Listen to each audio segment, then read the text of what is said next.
ఈరోజు వివిధ శాఖల మధ్యలో సమన్వయం లేదు. ఈరోజు ఇక్కడ చాలా మంది పోలీస్ అధికారులు, పోలీస్ డిపార్ట్మెంట్లో మనం యాంటీ కరప్షన్ బ్యూరోని తెచ్చుకున్నాం, విజిలెన్స్ అండ్ ఎన్ఫోర్స్మెంట్ని తెచ్చుకున్నాం, సిఐడిని తెచ్చుకున్నాం. ఈ విధంగా రకరకాలుగా ఆక్టోపస్ తీసుకొచ్చుకున్నాం, ఎస్ఐబి తీసుకొచ్చుకున్నాం. ఇవన్నీ కూడా ఒకేసారి 1956లో ఉమ్మడి రాష్ట్రంగా ఏర్పడ్డ రోజు మనం నిర్ణయాలు తీసుకోలేదు. ఎట్లెట్లా మన అవసరాలు, మన పరిస్థితులు, ప్రజలకు ఏ విధంగా మనము పరిపాలనను అందుబాటులోకి తీసుకురావాలని ఆలోచన చేసినప్పుడు ప్రతి సందర్భంలో కొన్ని కొత్త శాఖలను మనం నిర్ణయం తీసుకుంటూ కొత్త శాఖలను ఏర్పాటు చేసుకుంటూ పరిపాలనను బలోపేతం చేసినాం. అందుకే ఈరోజు మున్సిపల్ శాఖ కావచ్చు, ఎలక్ట్రిసిటీ డిపార్ట్మెంట్ కావచ్చు, ఇరిగేషన్ డిపార్ట్మెంట్ కావచ్చు, పోలీస్ డిపార్ట్మెంట్ కావచ్చు, ఇట్లా చాలా శాఖల మధ్యలో సమన్వయ లోపం వల్ల సమస్య వచ్చినప్పుడు ఎవరి సమస్యను పరిష్కరించాలి, ఎవరి సమస్యను ముందుగాల వెళ్ళాలి అనే దాంట్లో కూడా కొంత ఇబ్బందులు ఏర్పడుతున్నాయి. వీటన్నిటిని నేను ముఖ్యమంత్రిగా పదవి చేపట్టిన తర్వాత మున్సిపల్ శాఖ నా దగ్గరనే ఉండడం, ఈ నగరం యొక్క అభివృద్ధి మీద ప్రత్యేకమైన దృష్టి పెట్టాలని ఆలోచన చేసినప్పుడు శాఖల మధ్య సమన్వయం ముఖ్యమంత్రిగా నేను చెప్పినా కూడా సరైన విధంగా మనం ఆశించిన మేరకు ఫలితాలు రాలేదు.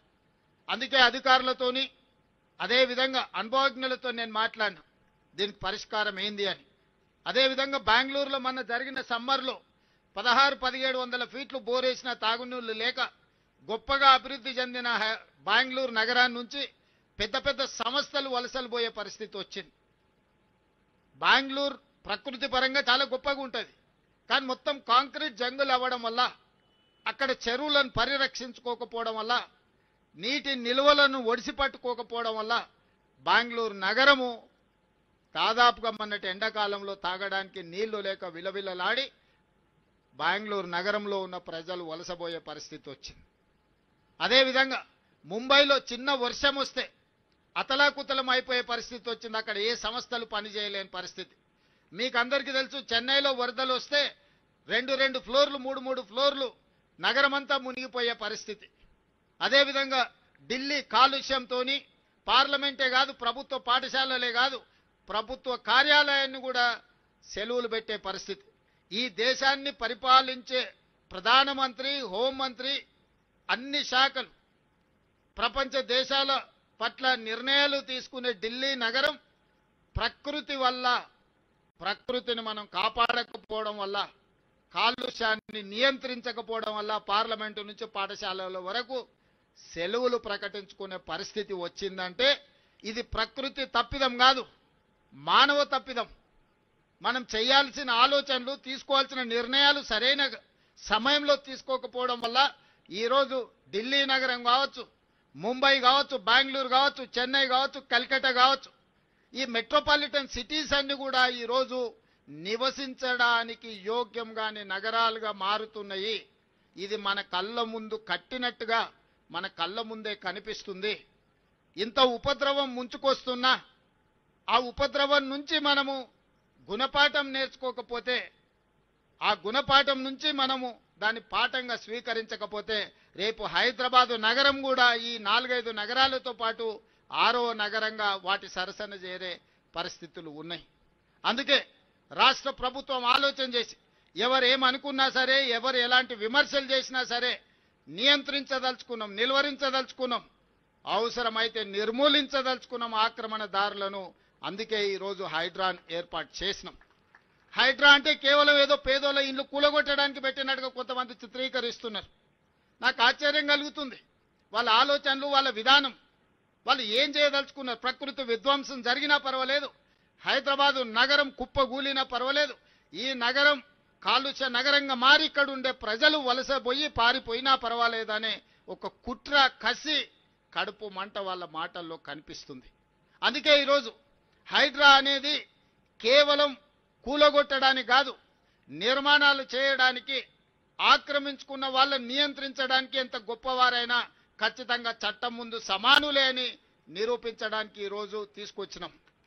ఈరోజు మీకు అందరికీ తెలుసు, ఇవాళ Hyderabad disaster response and assets protection agency, దీంట్లో డిజాస్టర్ మేనేజ్మెంట్ ఉంది, అసెట్ ప్రొటెక్షన్ ఉంది, ప్రతి ఒక్క పని ఇందులో ఉన్నది. ఈ డిజాస్టర్ మేనేజ్మెంట్లో మనకు అకాల వర్షాలు వచ్చినప్పుడు వరదలు వస్తున్నాయి, చిన్న వర్షం వస్తే హైదరాబాద్ నగరం రోడ్ల మీద నీళ్లుండి గంటల కొద్ది ట్రాఫిక్ ఆగిపోతుంది. సామాన్య ప్రజలు ఎంతో ఇబ్బందికి గురవుతున్నారు.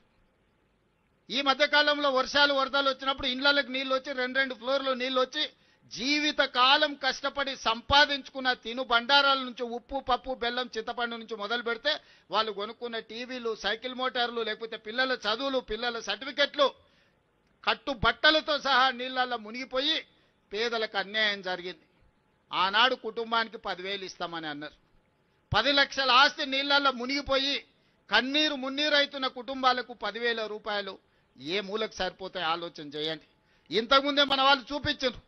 చివరికి ఆనాడు నిజాం కట్టిన ఉస్మానియా హాస్పిటల్ లక్షలాది మంది పేదలకు వైద్యాన్ని అందించే ఉస్మానియా హాస్పిటల్ చిన్న వర్షం వస్తే వరదల ఉస్మానియా హాస్పిటల్ మునిగిపోయింది. ఇవాళ కాలనీలే నీళ్ళల్లో మునిగిపోతున్నాయి.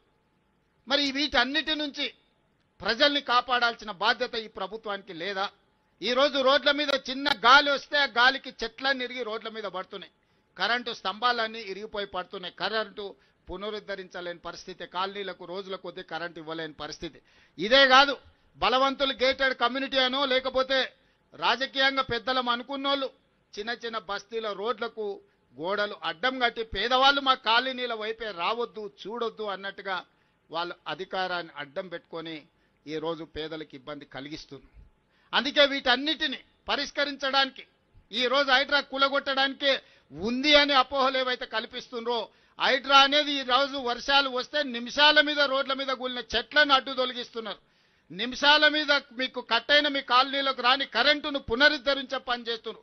రోడ్ల మీద నిలబడ్డ నీళ్లను ముందుగానే టెక్నాలజీ వాడి ఏ ప్రాంతంలో 5-6 గంటల తర్వాత ఒక రోజు ముందే ఎక్కడ వర్షం అత్యధికం ఉంది అని అంటే ఆ ఏరియాలో హైడ్రా సిబ్బంది అందరూ సంసిద్ధంగా ఉండి ట్రాఫిక్ను స్ట్రీమ్ లైన్ చేయడమే కాదు, వరదలు వస్తే ఎట్లా ఎదుర్కోవాలి, బురదలో ఎవరైనా చిక్కుకుంటే వాళ్ళని ఎట్లా కాపాడాలి అనే ప్రణాళికలు కూడా ఈ రోజు హైడ్రా సిబ్బంది నిరంతరం పనిచేస్తున్నారు. ఇవాళ వేలాది మంది హైడ్రాలో పనిచేస్తున్నారంటే ఇవాళ 1,20,00,000 మంది నగరంలో ఉన్నవాళ్ళు Hyderabad outer ring road inside core urban reason ring road లోపల ఉన్న నగరం ఈరోజు 1,20,00,000 మంది ప్రజలు ఉన్నారు. 940 చెరువులు ఉంటే 491 చెరువులు కబ్జాలు గురైపోయినాయి. పెద్ద పెద్ద నాలాలు ఉంటే నాలాలన్నీ మూసుకుపోయినాయి. రోడ్ల మీద ఆక్రమణల గురించి నేను చెప్పాల్సిన పని లేదు. నేను ఈరోజు పౌరులను అడుగుతున్నా, ఈరోజు ట్రాఫిక్ జామ్లకు ఈరోజు రోడ్లను ఆక్రమించుకున్న వాళ్ళు కాదా? ఈరోజు మీరు రోడ్ల మీద గంటల కొద్ది చిన్న వర్షం వచ్చినా ఆగుతున్నారు అంటే నాలాలను ఆక్రమించుకొని అక్రమ నిర్మాణాలు చేపట్టడం వల్ల మీరు ఇబ్బంది పడుతున్నారు కదా. ఇవాళ విలాసవంతమైన వాటర్ వ్యూ అని లేకపోతే లేక్ వ్యూ అని అపార్ట్మెంట్స్ కట్టుకున్న వాళ్ళు పోయి డైరెక్ట్గా చెరువులో కడుతురు. గండిపేట హిమాయత్ సాగర్ లాంటి చెరువులల్లా కట్టినోళ్ళు ఈరోజు వాళ్ళ ఫామ్ హౌస్ల డ్రైనేజీ తీసుకెళ్ళి తాగునీళ్ళలో కలుపుతున్నారు. ఇదంతా అధికార దుర్వినియోగం కదా? దీన్ని నియంత్రించాల్సిన బాధ్యత లేదా? ఎవరు అడగకుండా ఉంటే ఇంకా భవిష్యత్తులో ఉన్నాయన్నీ మూసుకపోతే ఇవాళ ఆ నీళ్లు ఎక్కడికి వెళ్ళాలి? నీళ్లు నిలవడానికి చెరువులు ఉన్నాయి, చెరువులకు నీళ్లు వెళ్ళడానికి నాలాలు ఉన్నాయి, ప్రజలు ప్రయాణించడానికి రోడ్లు ఉన్నాయి. ప్రజలు ప్రయాణించే రోడ్లను ఆక్రమించుకుంటారు, నీళ్లు వెళ్లాల్సిన నాలాలను మూసేస్తారు, చెరువులను కబ్జా పెట్టుకుంటారు. ఇవాళ నీళ్లు ఎక్కడికి వెళ్ళాలి? అందుకే ఆ నీళ్లు రోడ్ల మీదకి వస్తున్నాయి. రోడ్ల మీదకి వచ్చిన నీళ్లు మన ఇండ్లలకు వస్తున్నాయి. మన ఇండ్లలకు వచ్చిన నీళ్లు మన జీవితాలతోని చెలగాటమాడుతున్నాయి.